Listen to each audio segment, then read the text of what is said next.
कभी आपने भी सिर्फ इसलिए कुछ नहीं किया क्योंकि डर था कि लोग क्या सोचेंगे।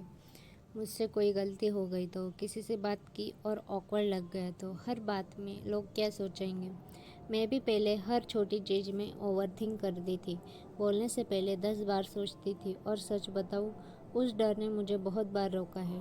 लेकिन धीरे धीरे मैंने कुछ छोटी हैबिट्स चेंज की और हॉनेस्टली लाइफ थोड़ी हल्की लगने लगी। आज मैं वो 7 टिप्स शेयर करूंगी जो मैंने खुद पर ट्राई की और शायद आप भी इनमें खुद को रिलेट कर पाओगे। टिप 1। सब लोग एक्चुअली अपनी लाइफ में बिजी होते हैं।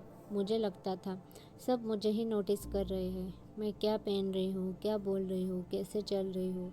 फिर एक दिन रियलाइज़ हुआ, जिस तरह मैं अपनी प्रॉब्लम्स में बिजी हूँ वैसे ही दूसरे लोग भी अपनी लाइफ में बिजी है। किसी को जॉब की टेंशन है, किसी को फैमिली टेंशन, किसी को फ्यूचर का स्ट्रेस। हम जितना सोचते हैं ना, उतना कोई हमें ऑब्जर्व ही नहीं करता। ये समझने के बाद मेरा सोशल फेयर थोड़ा कम हुआ। इससे मुझे एक स्मॉल लेसन मिला, आप दुनिया का सेंटर नहीं हो और ये एक्चुअली में एक पीसफुल फीलिंग है। टिप 2।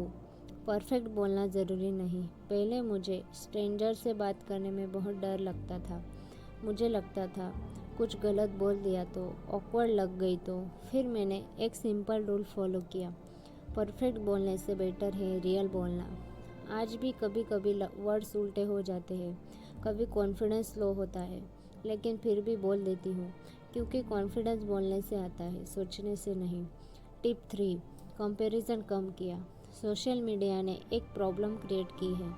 हमें लगता है सबकी लाइफ बहुत अच्छी है, सिर्फ हम ही दुखी हैं। किसी को जॉब अच्छी, किसी का रिलेशनशिप परफेक्ट, किसी का कॉन्फिडेंस हाई, और फिर हम खुद को जज करना स्टार्ट कर देते हैं। मैंने कंपैरिजन कम करना स्टार्ट किया क्योंकि हर किसी की लाइफ अलग होती है।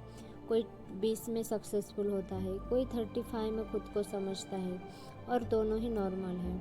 इससे मुझे स्मॉल रिमाइंडर मिला कि आप लेट नहीं हो, बस आपकी जर्नी डिफरेंट है। टिप 4। हर बार अप्रूवल लेना बंद किया। पहले मैं हर डिसीजन पे दूसरों की ओपिनियन लेती थी, ये करूँ, ये पहनूँ, हर बात में ओपिनियन। और जितनी ओपिनियंस मिलती थी उतना कन्फ्यूजन बढ़ता था। फिर समझ आया, अगर लाइफ मेरी है तो डिसीजन का रिमोट भी मेरे पास ही होना चाहिए। अब मैं एडवाइस सुनती हूँ पर फाइनल डिसीजन खुद ही लेती हूँ। मुझे समझ आया कि दूसरे की एडवाइस यूज़फुल हो सकती है, लेकिन आपकी लाइफ का डायरेक्शन सिर्फ आप डिसाइड कर सकते हो। टिप 5। गलतियों को इंसल्ट नहीं, लर्निंग मानना। पहले एक छोटी मिस्टेक के बाद भी मैं ओवरथिंक करती रहती थी, यार मैंने ऐसा क्यों बोला, सबको कैसा लगा होगा। लेकिन हॉनेस्टली हम सब ऑकवर्ड मोमेंट से गुजरते हैं, सब गलती करते हैं। जॉब इंटरव्यू में, रिलेशनशिप्स में, लाइफ डिसीजंस में। डिफरेंस सिर्फ इतना होता है, कुछ लोग गलती के बाद रुक जाते हैं और कुछ लोग सीख कर आगे बढ़ जाते हैं। इससे मुझे एक सीख मिली, एम्बैरेसमेंट टेम्पररी होता है लेकिन लर्निंग परमानेंट होती है।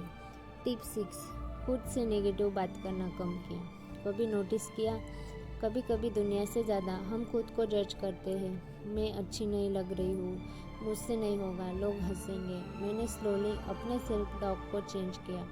अब भी फियर आता है, लेकिन मैं खुद को इंसल्ट नहीं करती। मैं बस इतना बोलती हूँ, थोड़ा डर लग रहा है पर ट्राई कर सकती हूँ। और ये लाइन हॉनेस्टली बहुत हेल्प करती है।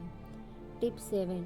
छोटे स्टेप लेने स्टार्ट किए। कॉन्फिडेंस एक दिन में नहीं आता, वो स्लोली बिल्ड होता है, एक स्मॉल स्टेप से।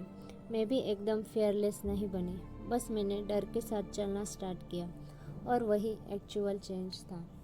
आज भी कभी कभी मुझे लोगों का फियर होता है, जजमेंट का डर भी आता है, लेकिन अब मैं एक चीज़ समझ गई हूँ, अगर हम सिर्फ लोगों के फियर में जीते रहे तो हम अपनी असली लाइफ कभी जी ही नहीं पाएंगे।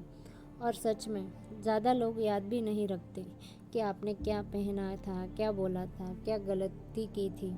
लेकिन आप हमेशा याद रखोगे कि डर की वजह से आपने कितनी चीज़ें ट्राई ही नहीं की। इसलिए स्लोली ही सही खुद के लिए जीना स्टार्ट करो।